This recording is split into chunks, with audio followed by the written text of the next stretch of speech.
All right, so today we are taking a deep dive into awakening inner alchemy, becoming aware of your unique path to self-discovery. Sounds intense. Well, it is a deep dive, right? But this one really seems to be targeted at people like our listeners, leaders, people who are in those creative roles, those coaching roles. And it even brings in some spirituality. I do see how that could appeal to a lot of people. Right. I mean, it's personal transformation, which we talk about a lot, but this time it uses the framework of alchemy, like an alchemist's toolkit. Oh, that is interesting. And it actually uses, well, this is from the intro, the idea of turning lead into gold as a metaphor for personal transformation. Like you can actually, transform those lead bits. Those lead bits. Yeah, all our fears and insecurities or limiting beliefs, And it says that we can transform those into like the gold of wisdom, purpose, and fulfillment. Wow, that's a pretty powerful image. Right, but how do we actually do it? That's what I'm curious about. Well, the book jumps right into that in chapter 1. Oh, does it? Yeah, it's called The Call to Transformation. Yeah. And it stresses the importance of introspection like right away. Okay. It's like he argues that each of us has like this inner alchemist just waiting to be awakened. Mm-hmm. But it starts with turning inward and like confronting our shadows. Our shadows. Sounds a bit spooky. Well, not literally, but think of it more like the parts of ourselves that we tend to hide or ignore. Oh. Like our fears and insecurities and doubts, all that stuff. Okay, yeah, got it. Those shadows I can relate to. Exactly. But how does confronting like those things actually lead to personal growth? And especially for someone, let's say, who's in a leadership role, how would that work? That's a great question. So the book suggests that by facing those shadows, those parts of ourselves we tend to hide, instead of running from them, that's a big step towards self-awareness and towards being authentic. Okay. And especially for someone in a leadership position, like a lot of our listeners, it means being able to acknowledge your own vulnerabilities and maybe biases. So you can be like a better leader. Exactly. So Yeah. you can be more empathetic and make more informed decisions. That makes a lot of sense. Okay, so we face our shadows, we've awakened our inner alchemist or whatever. What happens next? So then we move on to chapter 2, which is called Foundations of Spiritual Mastery. Okay. And this chapter sort of dives into what it means to achieve spiritual mastery. All right, yeah. And it defines that as aligning your inner truth, who you really are, like deep down, with your outward actions and with your creative work. So not just talking the talk, but walking the walk. I get that. Exactly. And that's especially important for any kind of leader or guide, right? Right. But mastery, that sounds like a big goal. Yeah. A big, lofty goal. It is. But the book does acknowledge that this is a journey. Mm-hmm. And it emphasizes that the journey itself is as important as the destination. Okay. So it encourages the reader to savor the process, to be present, and to learn from their experiences. Oh, it's funny you say that. Staying present is something that I really struggle with. Like, I know it's important, but especially when things get really hectic. So does this book actually offer, like, any practical advice on how to be more present? It does. It really emphasizes things like meditation, journaling, and mindfulness as ways to connect with yourself, with your inner wisdom. Okay. And they can even help navigate those moments of chaos. Well, those are all, fairly common personal development tools. Does the book actually have any, like, unique perspectives on them? It does go a little bit deeper, actually. For example, when it talks about journaling, it actually encourages you to experiment with different styles. Like you could free write, you can use prompts, or even like doodling whatever works for you. So it's more about personalization. Yeah. Okay, that makes sense. So finding what works for you, not just following some like rigid formula. What about meditation? Any unique takes on that?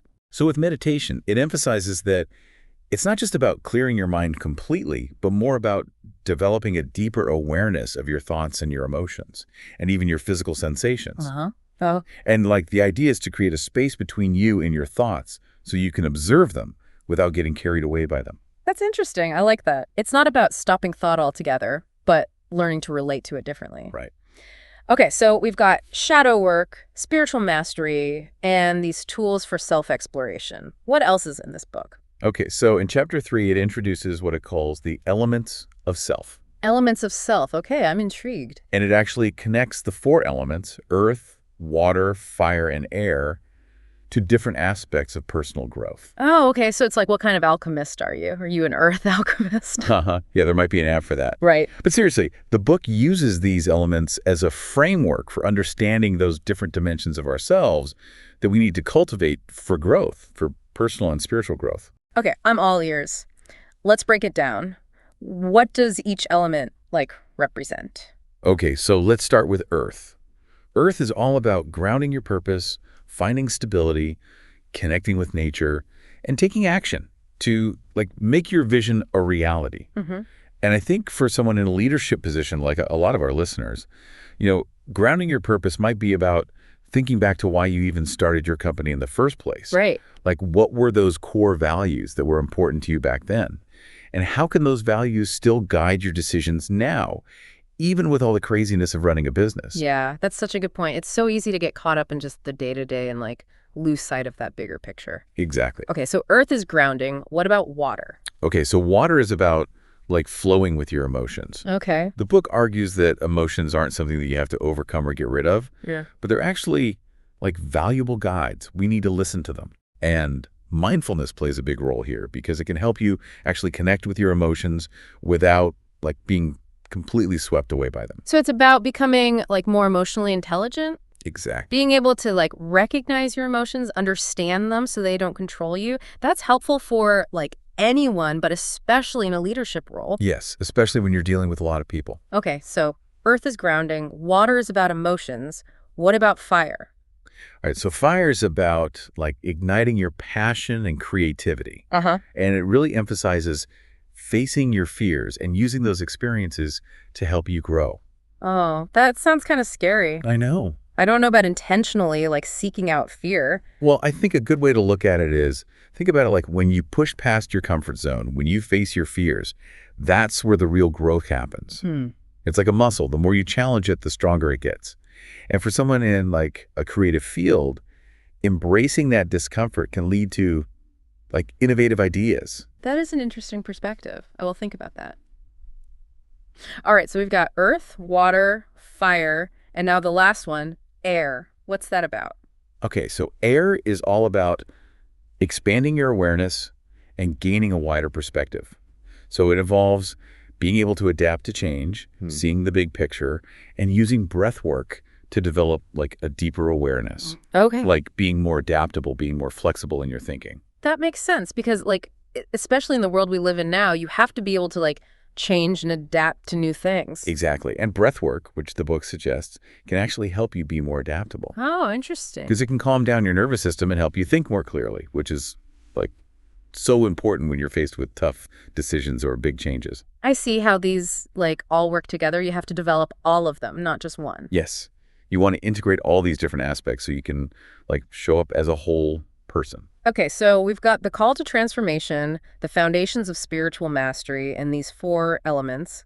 What's next in this process? So chapter 4, called The Alchemical Process of Transformation, actually breaks down the stages of this transformation. Okay. And it mirrors the traditional stages of alchemy. Like the real alchemy. Yeah. But it applies it to personal growth. Okay, I'm really curious. What are these stages? So the first stage is called, you guessed it, the call to transformation. Okay. And it's that yearning for something more, that feeling deep down that something is missing, even if you can't put your finger on it. Right, like that thing that gets you started on the journey in the first place. I can relate to that. There were definitely times in my life when I felt like I was just going through the motions. Yeah. And there was this voice inside saying, there's got to be more to life than this. Exactly. So that's the call. What's next? So next is purification. Purification. And this is where you confront those personal shadows that we were talking about.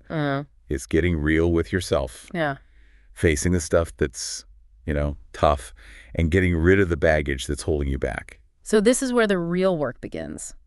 It's not always fun, but it's got to be done, right? It does. And the book points out that you can go through this process of purification alone or with, people you trust, whichever feels best for you. Okay. Yeah. Sometimes having a guide or a support system, it can really help you go through that. That makes sense. Okay, so you face your shadows, you purify yourself. Then what? Okay, stage 3 is transformation. Transformation. Yeah, and this is where the magic happens. Yeah. So you start to embrace these new perspectives, you've learned some lessons, and you start to step more into who you really are. Okay. The book uses the analogy of a caterpillar turning into a butterfly. I love that. It's this beautiful, messy process of becoming. It's not just about fixing what's wrong with you. It's about like discovering who you are, right? Exactly. Yeah. And then finally, you reach the fourth stage, manifestation. Manifestation. And this is where you take all that inner work you've done and you bring it out into the world. Oh. You go for your goals, you share your gifts, you make a difference. So it's about taking action, putting all that work into practice, and then actually making an impact. Yeah. I like this framework. It's very helpful. It really gives a structure to what can be a pretty chaotic process, personal growth. I agree. And speaking of structure, Chapter 5 actually goes into specific tools. Oh, does it? Yeah, tools for self-exploration. What kind of tools are we talking about? It focuses on three main ones: journaling, meditation, and visualization. Okay. We've already talked about journaling and meditation. What does it have to say about visualization? So what's interesting about what the book says about visualization is that it recommends using all of your senses when you visualize something. What do you mean? Like really imagine the smells, the sounds, even the textures, everything. It makes it more powerful. Wow. So you're like tricking your mind into thinking that it's already happening. Exactly. Okay, so we've got all this inner work covered. What about the outside world? Well, that's covered in Chapter 6, the role of community and connection. Oh, good. Because I am a people person, I was hoping that wouldn't be left out. It's a really important part of the book. The book really stresses finding your tribe, finding a community that supports you and your growth. That makes sense because it's one thing to have these insights and tools, but it's another thing to actually put them into practice, right? So having a community to support you makes a big difference. A huge difference. It gives you a sense of belonging, encouragement, and accountability, all of which are really important. This has been so insightful already. I feel like we've just scratched the surface. I know, there's so much more to discover, but we'll have to save that for part 2 of our deep dive. Oh man, I'm already hooked. I can't wait to see what else we discover. So much to unpack in this book. Right. And we left off talking about finding your tribe, that support system. Yeah, I like how the book really emphasizes connection. It comes up a lot, this idea that you're not alone on this journey. Like it's woven throughout. And speaking of things being woven together, the rest of the chapters, like 7 through 12, they really get into the specifics of how to integrate all of this. The specifics, huh? Like how to actually live this alchemical life. Exactly. So Chapter 7 is integrating spiritual practices into daily life. Okay. And it talks about things like rituals and creating sacred spaces. Ooh, sacred spaces. But it doesn't have to be anything fancy. You know, it could be as simple as setting aside a corner of your room for meditation, or even just like a specific time of day for reflection. Yeah, that makes sense. Creating those moments of intention. Exactly. And the chapter also talks about practicing mindfulness and gratitude on a daily basis. Gratitude. I know that's a popular topic, but what's the book's take on it? Well, it says that gratitude isn't just about being thankful for the good stuff, but it's also about finding appreciation for the challenges, too. Even the challenges, really? Yeah, because even the tough stuff can be an opportunity to grow, to learn. It's like reframing those challenges. Okay, so we create these rituals, we practice mindfulness, gratitude. What else does the book say about actually doing this? So, of course, we know that personal growth isn't always easy. There are obstacles. Definitely, I've hit a few myself. And that's what Chapter 8 is all about, overcoming obstacles on the path. Okay, what kind of obstacles? Well, it talks about things like limiting beliefs. Oh, yeah, those are tough. Like, how do you even overcome those? It starts with identifying them. You know, those voices in your head that say, you're not good enough. Oh, yeah. Not smart enough, not worthy enough, all that. Right. Once you become aware of them, you can start to challenge them. But how do you actually challenge those beliefs? They feel so ingrained sometimes. The book suggests looking for evidence that contradicts those beliefs. Like, let's say you believe you're not good at public speaking. Mm-hmm. You can try to remember times when you have spoken well. Oh, okay. It also encourages replacing those beliefs with more empowering ones. So actively shifting your thinking. Instead of focusing on the negative, you focus on what's possible, what's good. Exactly. That's powerful. Does the book talk about anything else in that chapter? Anything besides limiting beliefs? It talks about transforming fear into fuel. Transforming fear into fuel. Yeah. It argues that fear isn't necessarily a bad thing. I usually just try to avoid it. I hear that. But fear can be a powerful source of energy. What do you mean? It can propel you forward. And the book says that recognizing that fear is a sign you're stepping outside your comfort zone. Which is where growth happens. Right. So it encourages you to actually get curious about your fear. Like, what is it trying to tell you? What are you really afraid of? So instead of being afraid of fear, you kind of investigate it. Yeah, yeah. Okay, I like that. And once you understand your fear, you can start to take action. So it's not about pretending you're not afraid, but choosing to move forward anyway. It's like brave. Exactly. Oh, and there's another thing in that chapter I wanted to mention. It also emphasizes embracing vulnerability as a strength. Vulnerability as a strength, especially for leaders, right? I don't know. That's always been hard for me to wrap my head around. Yeah. Well, the book says that when you're vulnerable, you can connect more deeply with others, which builds trust and a more authentic environment. So it's not about being perfect. It's about being real. And that's what people actually connect with. Exactly. Okay, we've talked about obstacles. What's next? So, Chapter 9, Crafting Your Unique Path, really focuses on vision. Vision. Okay. Like, where do you want to go in life? Exactly. It emphasizes aligning your actions with your values, what matters to you. It's about making choices that are true to you, even if they don't fit with what everyone else is doing. Following your own path, even if it's unconventional. I relate to that. There have been times where I've had to make decisions that weren't popular but felt right to me. Exactly. It's about trusting your intuition. And this chapter also talks about setting intentions and then taking action. Yeah, because intentions without action are just wishful thinking. Right. And the book actually gives some tips on setting goals and making a plan to achieve them. Okay, that's practical. It's so easy to get overwhelmed by big goals, but breaking them down into steps makes them feel more doable. Exactly. So we've got our unique path, we're taking action. Then what? Well, Chapter 10, The Journey of Continuous Evolution, reminds us that this is a process. Yeah, I think we all know life is a journey. But what else does it say? Well, it goes beyond just the cliche. It talks about how to adapt to change, how to celebrate milestones along the way, and the importance of always learning. So it's not just about the destination, but enjoying the journey. Exactly. And the chapter also talks about self-compassion, being kind to yourself, especially when you make mistakes. Oh, that's important. We're often so hard on ourselves. Right. But learning to be kinder to yourself can really change how you go through those challenges. So we embrace the journey, we practice self-compassion. Anything else? Chapter 11 shifts the focus from personal growth to, outward impact. It's called Sharing Your Mastery with the World. Oh, I like that. So it's not just about self-improvement, it's about making a difference. Exactly. And the chapter dives into the idea of authentic leadership, which is about leading from a place of integrity and vulnerability. Not just pretending to have it all figured out. Right. And it also talks about things like mentorship, coaching, sharing your knowledge to help others. Pay it forward. Use what you've learned to lift up other people. Exactly. Okay, so we've covered a lot. What's the final takeaway from the book? So, Chapter 12, Conclusion. The ongoing inner alchemy comes back to the importance of reflecting on your journey. And it really emphasizes embracing the unknown. So even though you've come far, you're still growing, still learning. Exactly. There's always something new to discover. And the chapter ends with a reminder to keep refining the gold that you've created. Keep refining. Yeah, it's a continuous process of transformation. This has been incredible. I'm really curious, though, what has stood out to you the most from this book? That's a good question. There's so much good stuff in here. But honestly, what really resonates with me is the focus on embracing vulnerability, especially as a leader. That's a good one. It's about leading with your whole heart.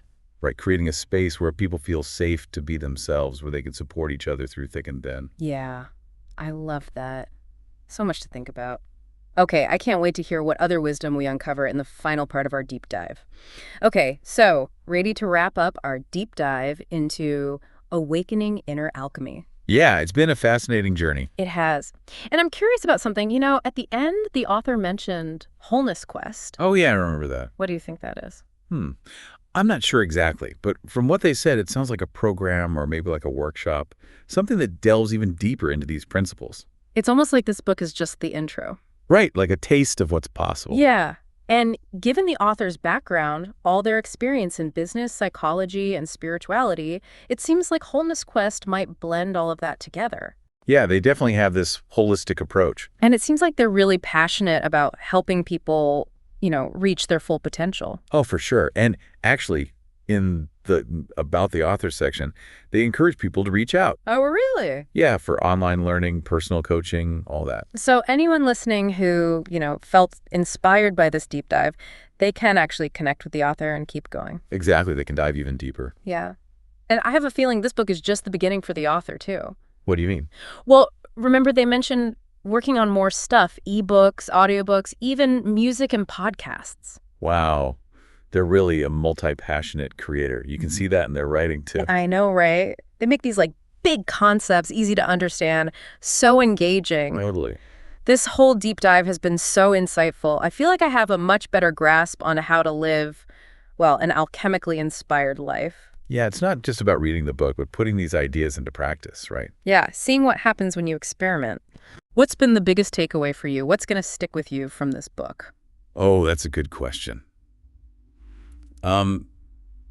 For me, it's the idea of turning fear into fuel.